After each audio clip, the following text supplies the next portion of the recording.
Assalamualaikum warahmatullahi wabarakatuh. Yang Waalaikumsalam. terhormat Bapak Inspektur Susi Desmond Jawa Barat beserta penanggung jawab Ibu Nini, serta rekan-rekan yang saya banggakan. Perkenalkan dulu, nama saya Gisnawati dari Lembaga Polda Giti Sukabumi.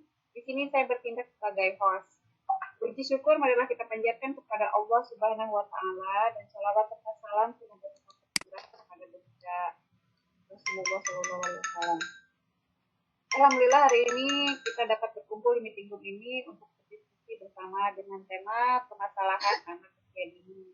Sebelum kita mulai acara, saya akan memperkenalkan terlebih dahulu para panelis yang akan hadir hari ini. Yang pertama yaitu presenter kita, Ibu Mimin Ratnasari SPD, lahir di Sukabumi 13 Juli 1969. Ibu Mimin menjabat sebagai Kadif Diklat Paudi Kabupaten Sukabumi dan beliau mengajar di PAUD di daerah Nagrak. Beliau tinggal di Kampung Guling Jawa, Kecamatan Nagrak. Kemudian untuk yang jadi moderator hari ini yaitu Bapak Heri Permana Surya Diningrat, lahir pada tanggal 21 Mei 1975 di Sukabumi. Tinggal di Desa Kadung Nunggal, Kabupaten Sukabumi, mengajar sebagai guru di SDN 3 Kalapan Nunggal. Pak Heri ini memiliki moto bukan mampu yang membuat bisa, tetapi mau yang menjadi ya Allah, susah banget ya. Tapi mau yang akan menjadikan kita. Baiklah. Untuk menghemat waktu atau mempersingkat waktu, maka saya selaku host memindahkan mandat atau mengalihkan komando kepada Bapak Heri kepada Bapak Heri untuk memulai acara. Ya, silakan Bapak Heri dilanjutkan. Terima kasih Bu Gris atas presentasinya dan waktu yang diberikannya. Assalamualaikum warahmatullahi wabarakatuh. Sebelumnya saya ucapkan puji syukur pada Allah Subhanahu wa taala karena atas berkah rahmat serta inayahnya hari ini alhamdulillah kita semua masih diberikan kesehatan untuk tetap melaksanakan kewajiban kita sebagai manusia untuk tetap belajar di dunia ini. Salawat serta salam semoga selalu terlimpah curahkan pada junjungan kita Nabi besar Muhammad SAW beserta para keluarganya, para sahabatnya, para wali dan anbiyainya, termasuk para ustadz dan ustazahnya, serta umatnya dari awal hingga akhir zaman. Bapak dan Ibu yang saya hormati, pada kesempatan ini saya sangat bersyukur sekali karena yang hadir, alhamdulillah Bu Gris hari ini yang hadir adalah dari penanggung jawab kegiatan kita. Alhamdulillah sudah hadir, terima kasih Bu Neni. Kemudian ada instruktur kita yang sangat luar biasa juga, Bapak Asep Permana, Bapak Firman, Bapak yang lainnya ya, mohon maaf yang tidak bisa saya sebutkan. Semoga kehadiran mereka ini semakin membuat semangat kita menjadi lebih baik. Baik, untuk mempersingkat waktu sebelum kita mulai acara ini, kita baca basmalah bersama-sama. Bismillahirrahmanirrahim. Untuk selanjutnya adalah penyampaian presentasi dari Ibu Mimin. Semoga apa yang beliau sampaikan nanti bisa menjadi masukan buat kita semua bagaimana menghadapi dunia anak-anak di usia dini. Untuk itu, waktu dan tempat saya persilahkan untuk Ibu Mimin untuk menyampaikan presentasinya. Terima kasih. Silakan Ibu Mimin. Terima kasih. Assalamualaikum warahmatullahi wabarakatuh.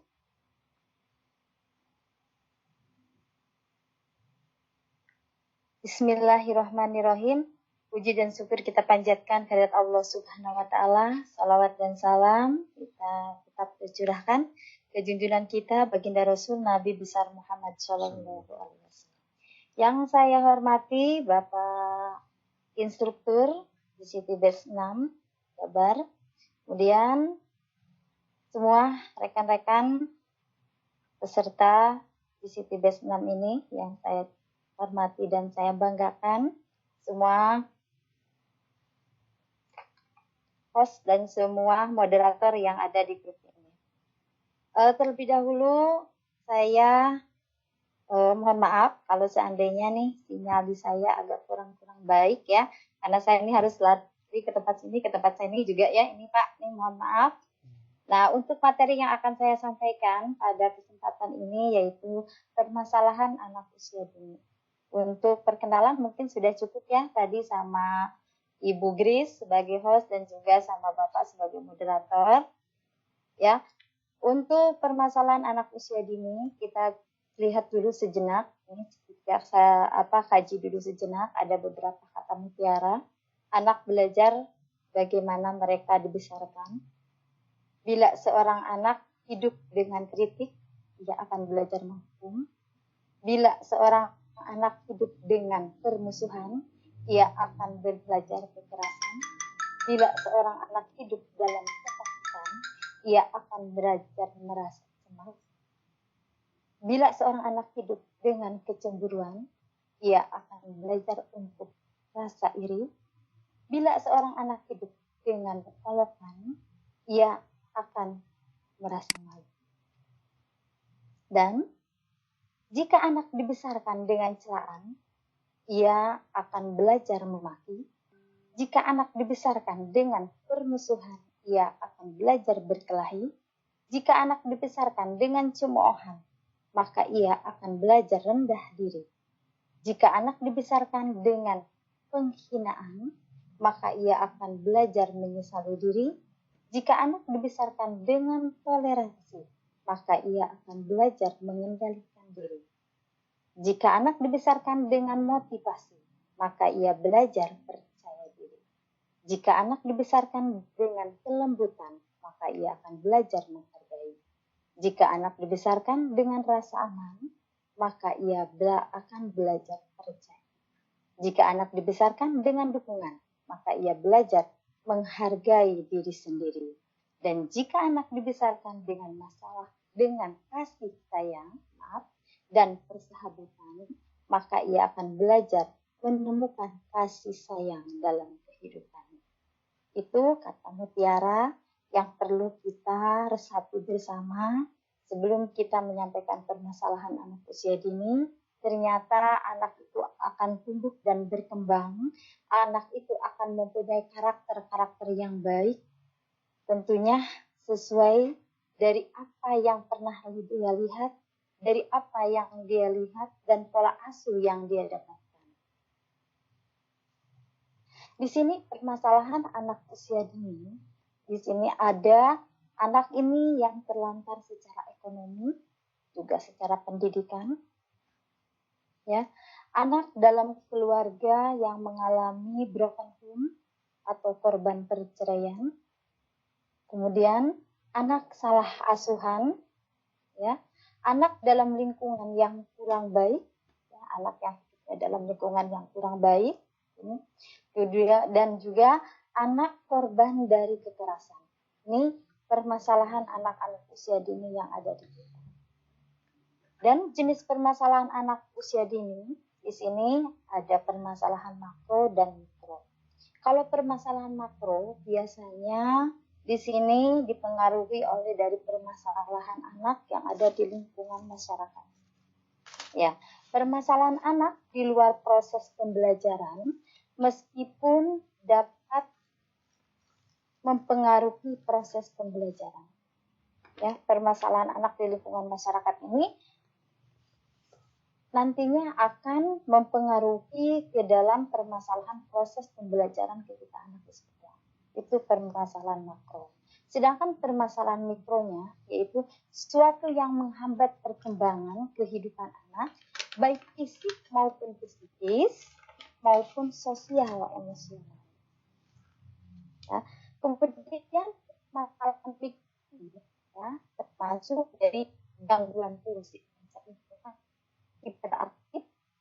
Dan ciri kalau yang hiperaktif ini dengan ciri-cirinya yaitu keaktifan yang berlebihan. Ya, kemudian cacat tubuh, obesitas, kidal dan gagap. Juga. Kemudian gangguan gerak peniruan. Ya, gangguan gerak peniruan atau stereotopik atau TIC, yaitu gangguan dan juga gangguan kesehatan dan lain sebagainya. Ya. Faktor yang mempengaruhinya ada faktor internal dan faktor eksternal. Faktor internal di sini berasal dari dalam individu yang bersifat bawaan atau genetik. Sedangkan faktor eksternalnya yaitu yang berasal dari luar individu yang terdiri dari lingkungan. Kemudian faktor internal, yaitu tadi faktor genetik tadi, ini terutama gen dari kedua orang tuanya ini juga berpengaruh terhadap anak, yaitu faktor yang diturunkan oleh kedua orang tua yang menentukan seperti halnya warna rambut, kulit, ukuran, jenis tubuh, jenis kelamin, kemampuan intelektual, dan emosi. Ini juga berpengaruh kepada anak-anak. Juga penyakit turunan dari orang tua, atau kondisi fisik dan psikologis, juga saat ibu hamil ini juga sangat berpengaruh. Ya. Kemudian faktor eksternalnya, yaitu dari lingkungan, terus pola asuh yang diberikan kepada anak, baik di sekolah maupun di lingkungan keluarganya. Kemudian anak itu yang mengalami trauma yang berat, kemudian gizi dan kesehatan, budaya, dan stimulasi. Dan yang terakhir yaitu kesehatan. Ini yang mempengaruhi faktor eksternal kepada anak kita. Kemudian dari lingkungan fisik, di sini biasanya mulai bayi lahir, yaitu dari ASI yang diberikan kepada anak, itu harus ASI yang cukup. Kemudian makanan yang bergizi, kemudian kondisi tempat tinggal.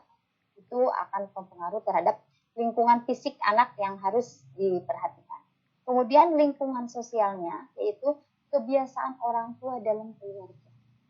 Dan juga pola hidup di lingkungan tetangganya.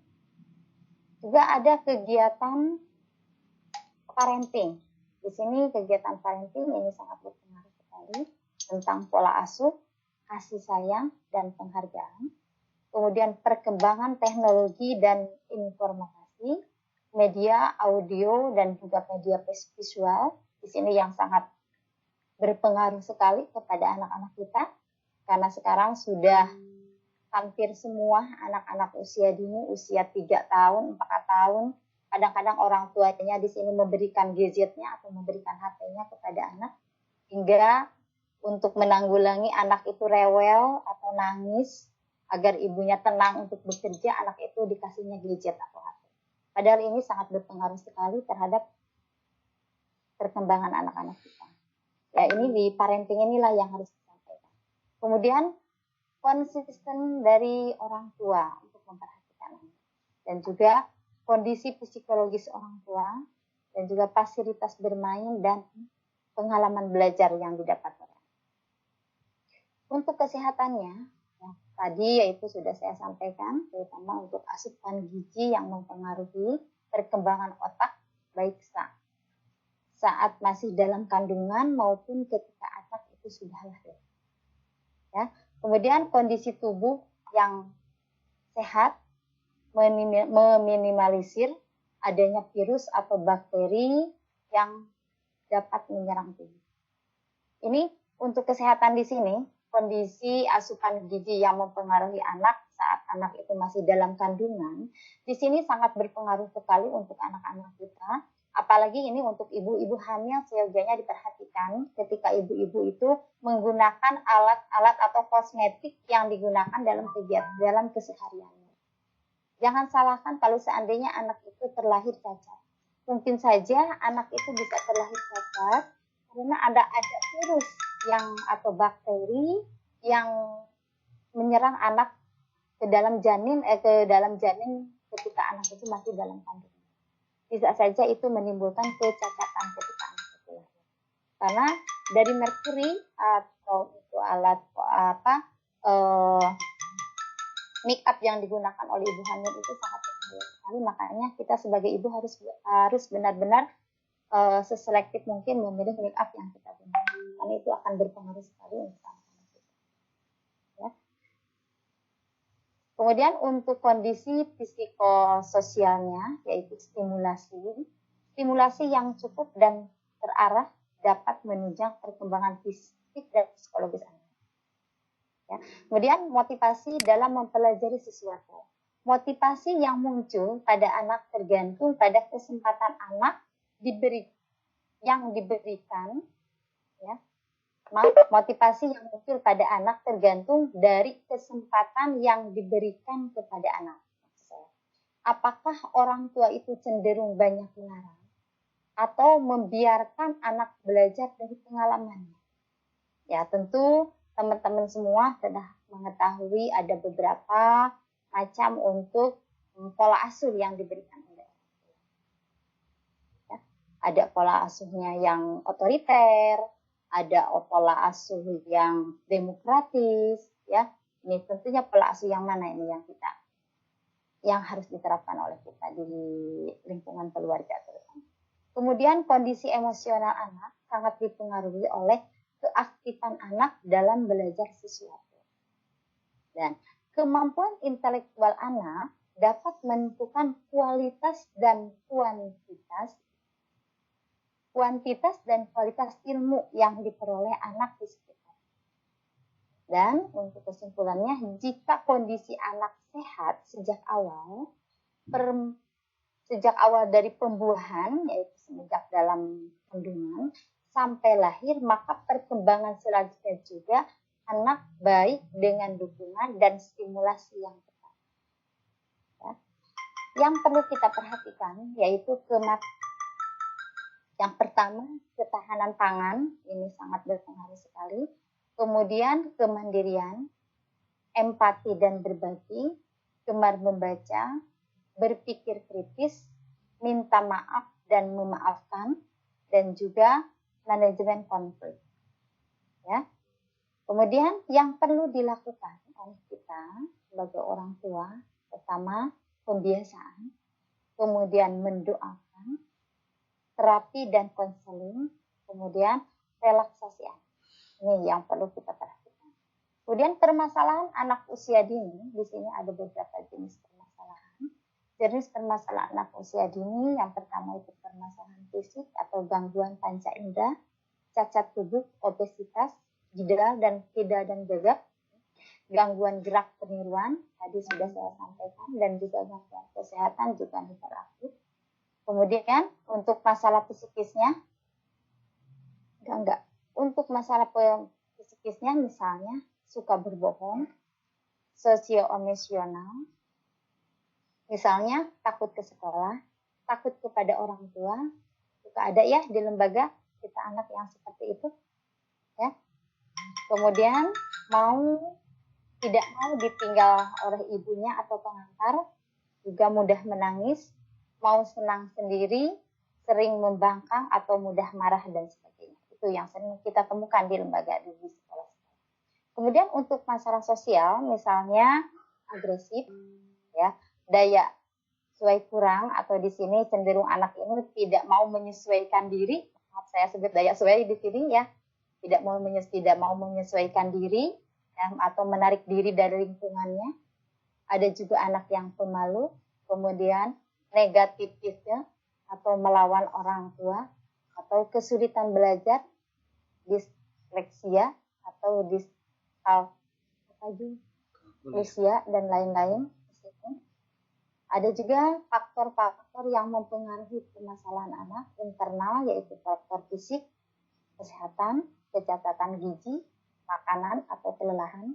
Kemudian untuk psikisnya, kecerdasan, ingatan, perasaan, dan juga kemauan.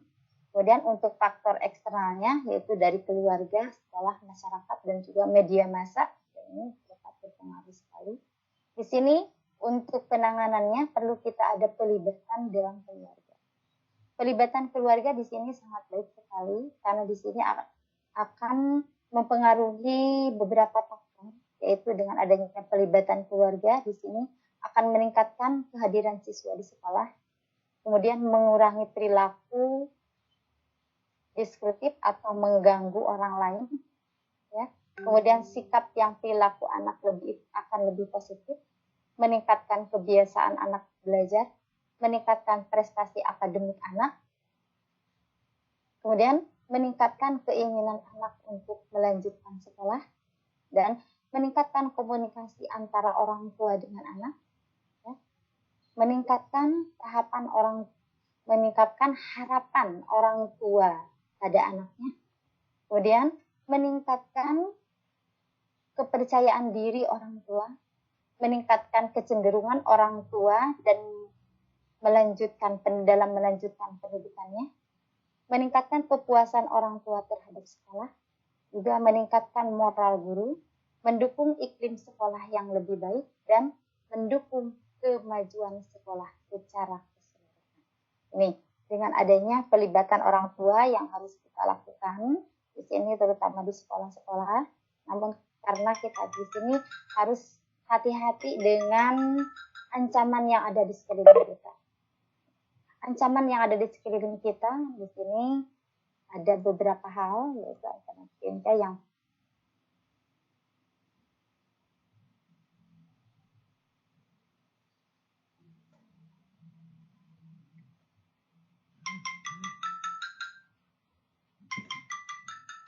sekarang ini suka terjadi, ya, mudah-mudahan tidak terjadi lagi.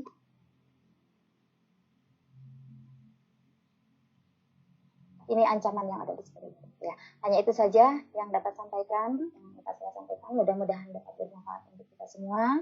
Mohon maaf atas segala kekurangan dan kesalahan. Apabila ada yang mau bertanya, silakan Bu Grace atau Pak Heri untuk membuka sesi pertanyaan. Terima kasih. Wassalamualaikum warahmatullahi wabarakatuh. Waalaikumsalam.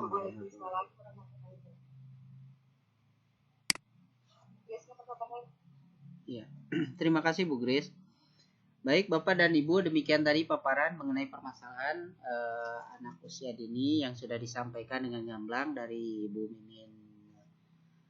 Ibu Mimin yang telah bagaimana kita telah ikuti bersama.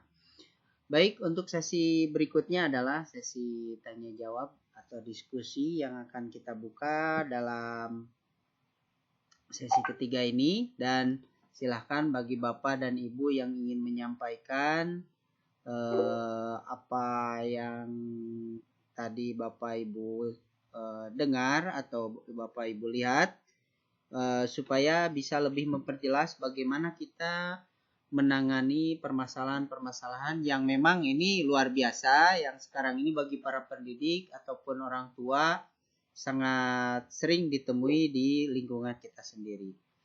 Baik, untuk sesi pertama tanya jawab ini barangkali Bapak dan Ibu silakan untuk menyampaikan mungkin pertanyaan atau mungkin tambahan atau mungkin juga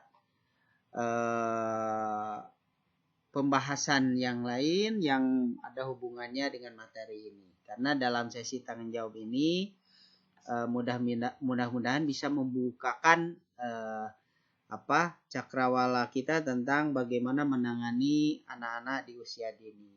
Silakan Bapak dan Ibu barangkali yang ingin bertanya. Sesi tanya jawab. Ada pertanyaan itu dari Bapak Firman Fajar. Ya. Bagaimana cara mengatasi masalah anak yang sudah terlanjur dikasih gadget? Mangga Ibu Mimin. Mangga Ibu Mimin. Ini pertanyaan betul dari Pak Fajar. Bagaimana cara mengatasi masalah anak yang sudah terlanjur dikasih gadget katanya? Ya, ini ya untuk permasalahan anak yang sudah terlanjur dikasih gadget, karena ini hampir semua orang tua ya, ketika anaknya itu rewel, menangis atau mengganggu ibunya, terutama yang bekerja, agar anak itu bisa diem, bisa tidak mengganggu kebiasaan ibu-ibu ini, biasanya anak itu dikasih gadget. Ya, di sini kita sebagai orang tua ya, seyogianya kita bisa mengalihkan perhatian anak agar anak ini tidak terlalu kecanduan dengan gadgetnya. Contohnya kita membuatkan alat permainan edukatif dari bahan yang ada di sekeliling kita sebaik mungkin dan semenarik mungkin. Juga mengajak anak-anak kita untuk bermain bersama, tetapi bermainnya tetap dengan menggunakan permainan yang bermakna untuk anak-anak kita. Ya, bisa kita alihkan dengan anak kita untuk mengajak anak-anak kita bermain bersama, ya, melibatkan anak dalam kegiatan yang kita lakukan. Ya, hingga anak itu merasa tertarik dan merasa dipedulikan.